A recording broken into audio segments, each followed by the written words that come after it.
Bienvenue sur Basket en bref, le podcast qui te met le basket à portée de main en bref. Ici, pas besoin de suivre 82 matchs pour rester à jour. Dans chaque épisode, je te livre en bref l'essentiel de l'actualité NBA, les moments forts, les faits marquants et parfois, je fais un deep dive sur un moment historique qui fait toute la beauté du basket. Allez, c'est parti, let's go. Aujourd'hui, focus sur Anthony Penny Hardaway, l'un des talents les plus prometteurs de l'histoire de l'NBA. Quiconque a regardé le basket NBA dans les années 90 se rappelle forcément ce joueur électrique. Polyvalent, élégant, doté d'un sens de la passe absolument fabuleux, gros scoreur, capable de jouer meneur mais aussi ailier, il semblait prédestiné à devenir vraiment une légende du basket. Shaquille O'Neal disait de lui, Penny était Kobe avant Kobe. Michael Jordan disait, il sera l'un des plus grands. Mais malheureusement, son parcours a été perturbé par les blessures et ça fera complètement dérailler sa carrière. Focus sur son profil. Penny Hardaway est né en 1971 à Memphis, au Tennessee. Il est élevé par sa grand-mère Louise, qui est celle qui lui donne ce surnom de Penny. Au lycée, il joue au Treadwell East High. Au lycée, c'est un phénomène local et national. En année senior, il est absolument phénoménal. 36 points par match, 10 rebonds, 6 passes, 4 interceptions, 3 contres par match. Il est absolument au four et au moulin. Absolument incroyable. National High School Player of the Year à son époque. À l'université, il jouera à Memphis State, où il sera également extrêmement performant. 22 points, quasiment 8 rebonds, 6 passes par match. Consensus All-American Player, et également Conference Player of the Year 2 fois. Son numéro 25 d'ailleurs a été retiré à l'université de Memphis State. En juillet 93 vient le moment de la draft. Il fait partie des joueurs qui sont pressentis être dans le top 5, mais pas en numéro 1 où c'est Chris Webber qui a la faveur des pronostics. Et c'est justement Chris Webber qui sera sélectionné numéro 1 par les Orlando Magic. Mais rapidement, les Magic vont réaliser une chose qui a surpris beaucoup de monde à l'époque. Ils échangent Chris Webber, numéro 1 de la draft, contre Penny Hardaway, numéro 3 de la draft, et quelques tours de draft supplémentaires. C'est une décision qui aura fait couler beaucoup d'encre à l'époque, qui a surpris les fans des Magic. Certains d'entre eux, d'ailleurs, assistant à la scène, ont sifflé la décision. Et on se demandait pourquoi les Magic vont ne pas profiter d'une raquette Chris Webber, Shaquille O'Neal, qui aurait pu dominer potentiellement la NBA sur les années à venir, et faire le choix d'un meneur de jeu qui est certes spectaculaire, mais qui n'a pas l'aura d'un Chris Webber. Et ce choix, au final, ça va être absolument payant. Parce que dès le début, Anthony Penny Hardaway montre l'étendue de son talent. Il est surnommé par les journalistes comme le Magic moderne, entre guillemets, et dès la première saison, il marque de son empreinte la NBA. Il joue tous les matchs, 37 minutes par match, il a 16 points de moyenne, quasiment 7 passes, quasiment 6 rebonds par match, et il est absolument impactant. Il finit numéro 2 dans la course du rookie de l'année derrière Chris Webber à quelques voix près. Dès le début, Penny Hardaway et Shaquille O'Neal se trouvent les yeux fermés et réalisent des actions absolument spectaculaires qui font l'aura des Magic d'Orlando cette année-là, dès l'arrivée de Penny Hardaway dans l'équipe. La deuxième saison est la saison de la confirmation, année où les Magic vont finir en finale NBA. Cette année-là, Penny Hardaway est à 21 points par match, 7 passes, 5 rebonds, quasi 2 interceptions par match et plus de 50% de réussite au tir. Il est absolument impactant. Cette année-là, les Magic vont, pour la petite histoire, battre les Bulls de Jordan en playoff. C'était l'année où Jordan est revenu en fin de saison et c'est la seule défaite de Jordan avec le maillot des Bulls en playoff, en termes de défaite en série, je veux dire, entre 91 et 98. En finale, les Magic d'Orlando affrontent les Rockets de Houston. Ils sont favoris de cette finale dans la mesure où les Rockets avaient fait une saison régulière qui était somme toute assez moyenne, 47 victoires, 35 défaites. Ils étaient 6e en conférence Ouest et malgré le fait qu'ils étaient champions en titre, ils n'arrivaient pas comme favoris en finale face au Magic d'Orlando. Orlando qui avait fini la saison en 57-25, numéro 1 en conférence Est. Et le premier match de cette série d'ailleurs était un match absolument mémorable. Les Magic ont pris une belle avance de plus de 20 points en première mi-temps. Les Rockets sont revenus au troisième quart-temps. Ça se joue à couteau tiré. Et à la fin, les Magic mènent de 3 points à 30 secondes de la fin du match. C'est là que Nick Anderson arrive sur la ligne des lancers francs pour shooter 2 lancers francs. Il rate le premier. Il rate le second. Il prend le rebond. Nouvelle faute. Troisième lancer franc. Troisième raté. Quatrième lancer franc. Quatrième raté de Nick Anderson, qui rate du coup 4 lancers francs d'affilée dans un match de finale NBA, dans un moment crucial de cette partie. Dans la foulée, les Rockets récupèrent la balle. Temps mort. mise en jeu, Sam Cassell à 3 points, panier, prolongation et victoire des Rockets in fine 120-118. C'est le tournant de la finale. Dans la foulée, les Rockets ont gagné les matchs 2, 3 et 4 et sweepé sans ménagement les Magic d'Orlando, ce qui sera une énorme surprise à l'époque. On pensait que les Rockets pouvaient potentiellement gagner, certes, mais qu'ils sweepent les Magic de cette manière-là, c'était absolument inattendu.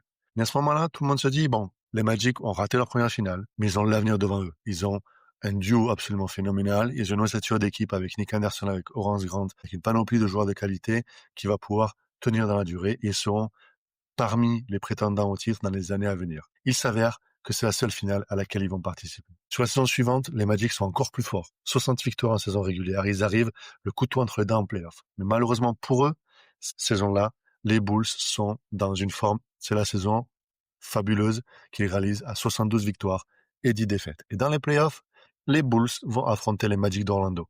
Et c'est là que Jordan, Pippen et les Bulls vont vouloir prendre leur revanche et c'est ce qu'ils vont faire de manière éclatante. Ils vont sweeper les Magic 4-0 en finale de conférence. Et d'ailleurs, pour la petite histoire, sur le 4e match, Michael Jordan finit à 45 points. Même nombre de points que le numéro qu'il a porté lors de son comeback l'année précédente et qui avait fait couler un peu d'encre à l'époque dans la mesure où Nick Anderson, à un match de playoff entre les Magic et les Bulls, avait dit que le numéro 45 ne valait pas le numéro 23, qu'en gros Jordan, à son retour, n'était pas le Jordan qui était parti. Et là, l'année suivante, Jordan a pris sa revanche et en plus, il a mis 45 points. Sur la saison suivante, les Magic sont encore compétitifs, mais ça commence à être plus compliqué. À l'été 96, Shaquille O'Neal est parti aux Lakers. C'était le blockbuster de l'été. Penny Hardaway a joué au JO d'Atlanta, il a gagné la médaille d'or, mais il commence à avoir déjà des problèmes de genoux. Lors des playoffs, il a eu un choc genou contre Joe Dumars, et ce choc-là avait continué à générer des douleurs persistantes au genou pour Anthony Hardaway durant l'été, durant les JO, lors de la reprise NBA, et à l'automne 96, c'est là qu'il craque. Grosse blessure au genou, perturbe l'ensemble de la saison, et cette blessure-là, en 96, va être le début d'un engrenage négatif pour Penny Hardaway, malheureusement, avec arthroscopie en novembre 96, des douleurs persistantes par la suite, début de problèmes au tendon d'Achille également, une grosse perte d'explosivité, de mobilité de son côté, le genou gauche qui s'aggrave en 97, il rate une bonne partie de la saison, 98 à 2000, il continue à avoir des problèmes aux chevilles, au tendon d'Achille, micro-déchirure, inflammation, performance limitée, et en gros, sur les 10 années à venir, entre la fin de sa 4e saison et la fin de sa carrière, il n'est plus du tout le même joueur. Il est encore compétitif, vu le talent du bonhomme, il continue à avoir 10, 13, 14, 15, 16, 18 points par match, mais ce n'est plus le joueur dominant, impactant, spectaculaire de son début de carrière. Il suffit de regarder ce qu'il a réalisé sur les 5 premières saisons de sa carrière pour se rendre compte à quel point il était dominant au début, entre 22 et 26 ans. Première année, deuxième dans la course au rookie de l'année. Deuxième année, il est All-NBA, First Team, All-Star, dans le top 10 au MVP. Troisième année, à 24 ans, il est All-NBA, First Team de nouveau All-Star et numéro 3 au MVP. Année numéro 4, à 25 ans, il est All-Star, All-NBA, Third Team. Il continue d'être un joueur dominant. Année numéro 5, il est All-Star de nouveau, malgré une saison uniquement à 19 matchs, déjà très perturbé par les blessures. Donc, début de carrière de Penny Hardaway est absolument fabuleux. Par contre, entre ce moment-là et la fin de sa carrière, il ne sera plus jamais All-Star. Il ne sera plus jamais All-NBA, que ce soit First Team, Second Team ou Third Team. Il ne sera plus jamais dans la course MVP. C'est plus du tout le même joueur. Quand on regarde son histoire a posteriori, on peut que avoir des regrets. On peut se dire, il n'a pas raté sa carrière parce que un joueur qui a eu ce type de palmarès individuel et d'impact sur son équipe, des finales NBA où il était numéro 2 de son équipe en termes de scoring et d'impact global, c'est quelqu'un qui a clairement réussi sa carrière. On peut pas dire le contraire. Mais vu le potentiel du bonhomme, on ne peut qu'avoir des regrets. Il avait tendance à jouer malgré la douleur, à être un dur au mal. Sur les 3 premières saisons en NBA, il joue pratiquement tous les matchs. Il ne rate que 5 matchs en 3 saisons. Chaque saison ayant 82 matchs. Donc ça fait énormément de matchs, énormément de minutes. Il joue entre 35 et 40 minutes chaque match, à une époque où le jeu était assez rugueux. Lui, il avait un profil assez longiligne, assez fin, et la continuation ou l'enchaînement de matchs à haut niveau à cette époque-là, à cette intensité-là, a fait que peut-être il aurait pu avoir un parcours très différent s'il avait levé le pied ou s'il avait su lever le pied à un moment donné en début de carrière. Quand on regarde les citations des joueurs qui l'ont affronté, j'en ai mentionné quelques-unes en début d'épisode, on se rend compte de l'aura du joueur. Grant Hill, qui est aussi un parcours assez similaire, disait « Penny et moi, nous partageons le même destin, ce que n'aurait pu être si les blessures nous avaient épargnés. » Charles Barkley disait « Penny Hardaway, c'est Magic Johnson avec du scoring en plus. » Magic Johnson avec du scoring en plus, rendez-vous compte. Shaquille O'Neal disait « Jouer avec Penny, c'était comme jouer avec un autre moi, mais en version meneur. » Donc en gros, on peut dire que Penny Hardaway, ça restera l'archétype du talent incroyable, gâché par les blessures. On ne saura jamais la carrière qu'il aurait pu avoir sans ces pépins physiques qu'il a enchaînés sur la deuxième et troisième partie de sa carrière.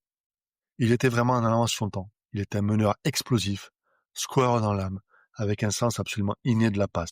Je vous invite vraiment à l'occasion à regarder les highlights de son début de carrière, c'est absolument fabuleux. Les passes dans l'eau, les passes no-look, les dunks rageurs dans la raquette, incroyable, notamment sur certains des plus grands pivots de l'époque. Il a dunké sur Olajuwon, il a dunké sur Sean Bradley, il a dunké sur Patrick Ewing, il a dunké sur Dikembe Mutombo. Incroyable. Le spin move qu'il réalise contre John Starks et les Knicks ressemble très très fortement au spin move de Jordan contre les mêmes Knicks quelques années plus tôt. Donc au début c'était un joueur absolument fantastique et je vous invite vraiment à découvrir ou redécouvrir ses highlights à l'occasion. Ce que son parcours me fait dire aussi, c'est que quand vous avez un joueur transcendant de ce type-là dans l'équipe, un peu comme Shaquille O'Neal en début de carrière également au Magic, il faut faire all-in. Il faut essayer de gagner le plus vite possible parce que tu sais jamais combien de temps ce talent-là jouera à ce niveau-là au sein de mon équipe.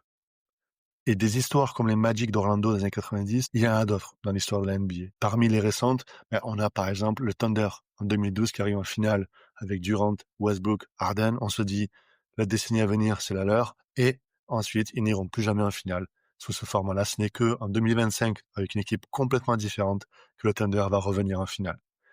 Également, Penny Hardaway, je pense, a influencé de manière directe ou indirecte l'essor, le développement du load management. Aujourd'hui, c'est très présent. Et le fait de voir qu'un joueur comme lui, très jeune, 22, 23, 24 ans, a joué énormément de minutes, de matchs en début de carrière et ensuite a eu un parcours complètement haché par les blessures, fait que aujourd'hui vous avez beaucoup de joueurs qui jouent 60 matchs, 65 matchs, 70 matchs. Ils jouent un peu plus qu'il y a quelques années compte tenu des critères mis en place par la NBA pour les distinctions individuelles, où il faut jouer au moins 66 matchs dans l'année pour prétendre à une distinction individuelle. Mais tout de même, le load management est beaucoup plus présent aujourd'hui en termes de nombre de matchs joués et en nombre de minutes jouées par match pour maximiser également l'impact du joueur sur son temps de jeu, mais également sa durée de carrière. Aujourd'hui, que fait Penny Hardaway? Il transmet son savoir à Memphis auprès des jeunes comme coach des Tigers de Memphis depuis 2018. Penny se fait un joueur absolument fabuleux des années 90. Quiconque l'a vu jouer, ça rappelle forcément. Et si vous ne le connaissiez pas, je vous invite vraiment fortement à découvrir ce fabuleux joueur, Anthony Penny Hardaway. Merci d'avoir écouté Basket en bref. Si l'épisode t'a plu, je t'invite à t'abonner sur ta plateforme préférée ou à laisser un commentaire ou un avis sur le canal de ton choix. On se retrouve très vite pour un nouvel épisode, toujours en bref. À bientôt et vive le basket.